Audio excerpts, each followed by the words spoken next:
Alright, welcome to the video on weather. And what I've got here is kind of a weather map, and this may be something like what you see on the news. And there's a lot of different things going on this weather map. We've got some of these high pressure features and some low pressure features. These pressure zones, it's important to remember that pressure always flows from high to low. So anytime there's a high pressure zone, we've got air moving away from that pressure zone. All right. If there is a low pressure zone, it's going to be going in the opposite direction. So air is going to be coming in towards the low pressure zone. Right, so we're going to move from high to low. A high pressure zone just means that there is more air molecules in that given spot for one reason or other. There's more stuff in the air. And so that stuff's trying to neutralize out, and so it's going to flow from high to low. These lines you see here, these are fronts.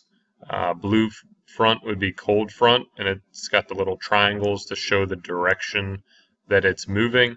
And then the red lines, there are not as many of them on here, the red lines here, those are warm fronts, and they've got the semicircles to show the direction that they are moving. Weather and climate are two very different things, and it's important to keep them separate, right? Keep them separated in our minds. Weather is just the physical conditions over a day or over several days. It may be the very up to the minute weather if you're looking at that type of weather report, but it's currently what's happening. While climate is the average weather over a long span, and it's usually at least 30 years worth of time for climate. And the two big things there is precipitation, how much rain or snow is falling in the given area, and then kind of the average temperatures. And weather and climate are something that are very easy to get mixed up, especially the media does a poor job representing them. And so you end up with political cartoons like these two, where it says they probably forgot to factor that in when they're talking about global warming. So this would have came out after the winter of 2014, where we had the polar vortex and some really shockingly cold temperatures in the north, especially the northeast. And people are using that to disprove the theory of global warming when that one's talking about the climate, which is that average temperature over time. Same is true for this one. It says the president said global warming is a fact, and then my radio froze up. So again, they're relating weather to the climate change of global warming. Air pressure, like I said, air pressure that is high pressure is typically going to sink and spread out, while low pressure will typically rise up. And temperature and moisture play a role in these.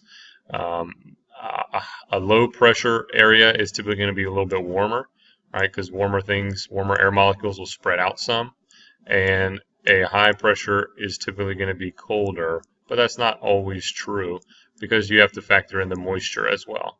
If you have really wet air with a lot of water molecules in it, typically it's going to increase the pressure because there's more stuff in the air. This is a good kind of graphic to show what goes on. In a high pressure system, it's typically going to be a sunny day, usually going to be very clear, and you're going to have downward air movement at that spot. And so the winds are going to be spreading out from the high pressure. Like I said, they flow to the low. Once they spread across the ground here, they are evaporating water. And so they're getting warmer and wetter, evaporating.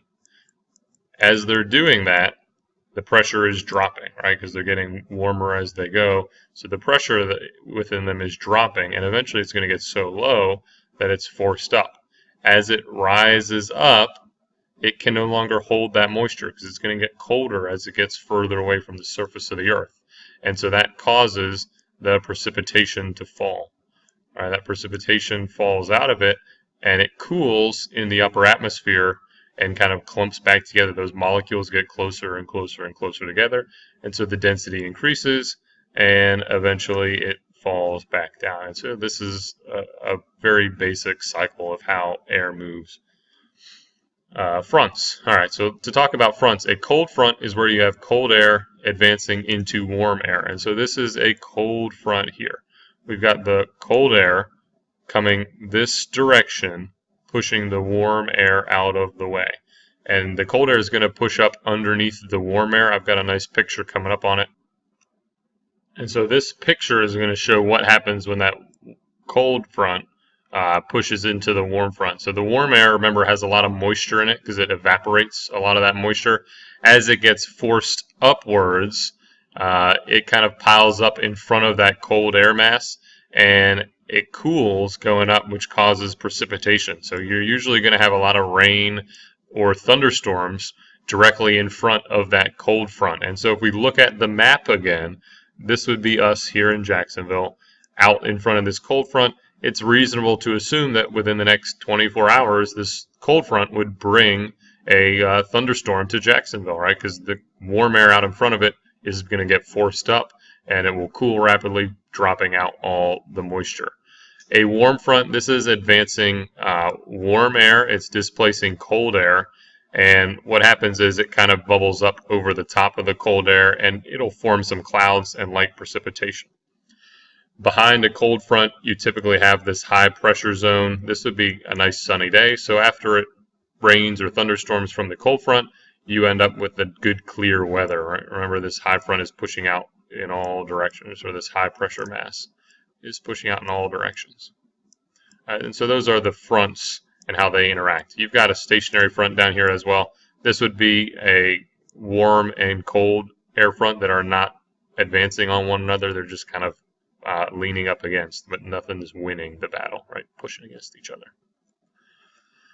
El Nino Southern Oscillation. This is a really important concept for AP Environmental Science, and I've got a couple different diagrams here, so I'm going to enlarge them a little bit so they're easier to see.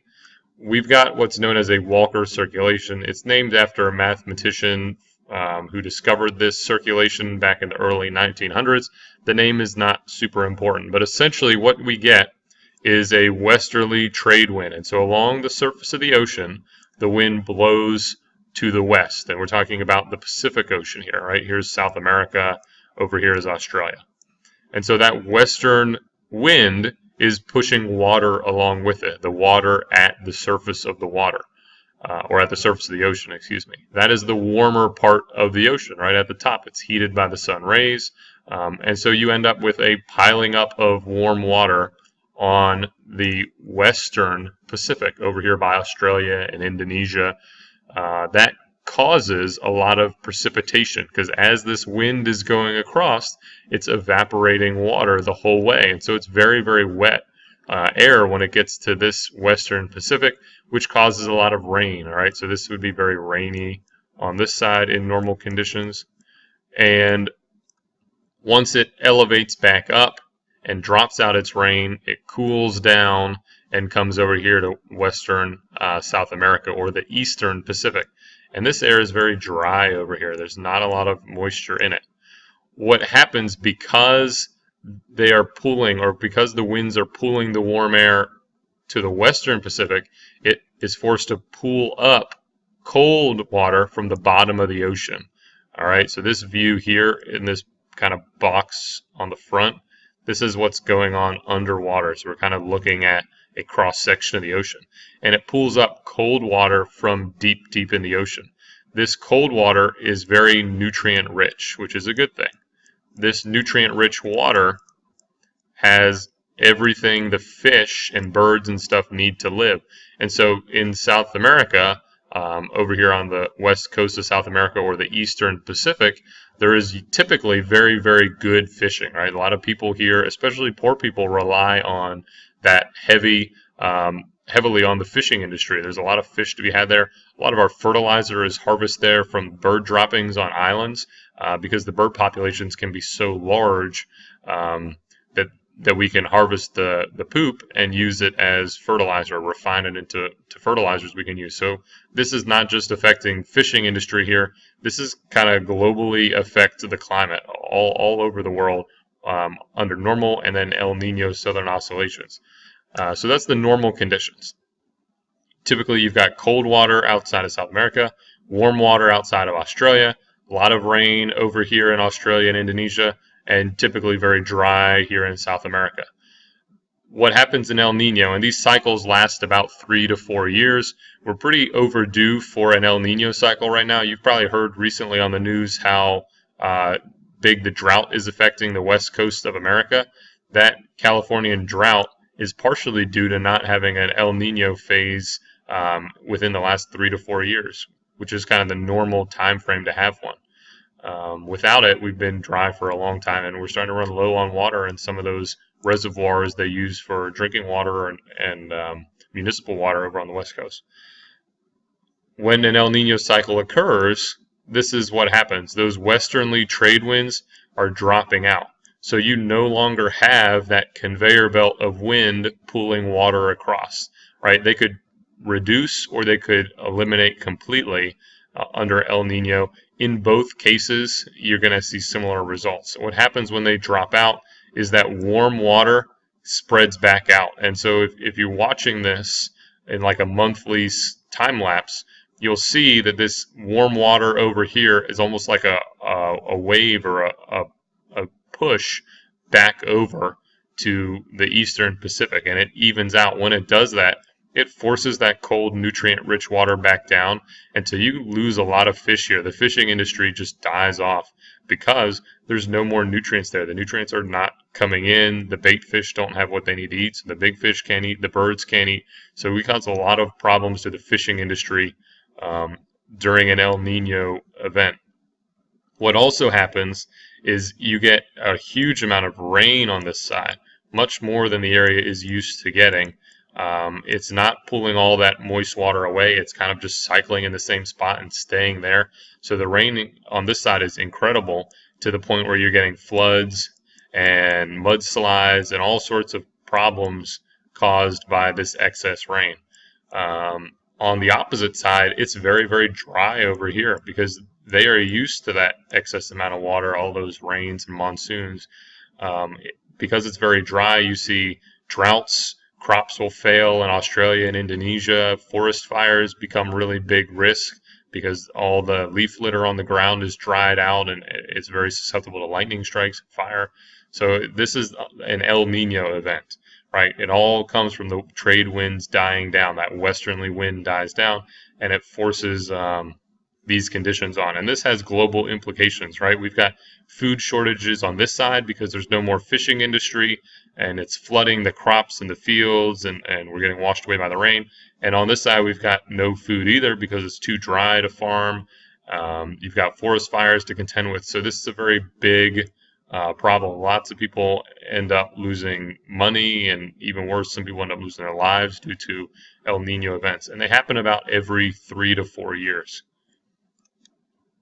The rain shadow effect is something else you should be aware of.